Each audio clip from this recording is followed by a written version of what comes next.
Sa isang abalang opisina sa lungsod, may isang babaeng nagngangalang Lisa, 34 na taong gulang, masipag, responsible at maasahan ng lahat. Siya yung tipo ng empleyado na laging maaga, bihirang mag-absent at palaging nauna sa trabaho. Pero sa likod ng kanyang sipag, may isang bagay siyang matagal nang napapabayaan, ang sarili niyang kalusugan. Tuwing umaga, hindi siya nag-aalmusal.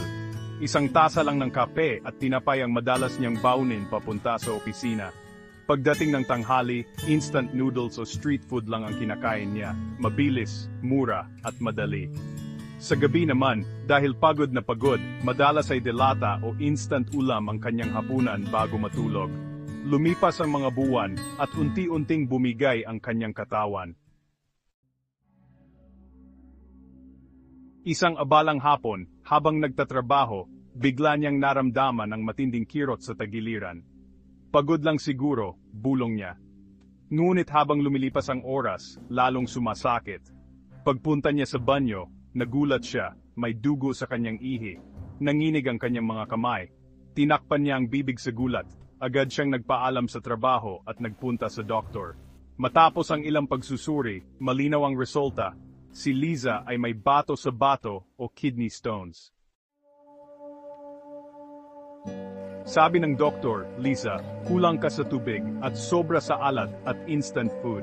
Kailangan mong magbago ng lifestyle, uminom ng maraming tubig, kumain ng gulay at prutas, at iwasan ang sobrang alat at processed food. Sa puntong iyon, napaiyak si Liza. Na-realize niya na sa sobrang pagkaabala sa trabaho, nakalimutan niyang alagaan ang sarili. Ang simula ng pagbabago. Mula noon, nangako si Liza sa sarili na babaguhin niya ang kanyang buhay. Hindi na siya lumalabas ng bahay nang walang almusal. Nagdala siya ng sariling baon sa opisina, brown rice, gulay, at isda. Pinalitan niya ang soft drinks ng tubig na may kalamansi, at sinigurong makainom ng 8 basong tubig araw-araw. Nadiskubre rin niya ang bisa ng tsaa ng dahon ng sambong, isang halamang kilalang tumutulong linisin ang kidney at iwasan ang pamuo ng bato.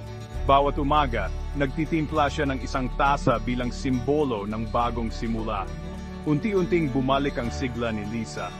Nawala ang sakit, lumiwanag ang kanyang mukha, at muling bumalik ang gana niya sa buhay. Hindi lang siya naging mas produktibo sa trabaho, naging mas masaya at payapa rin siya. Ang aral.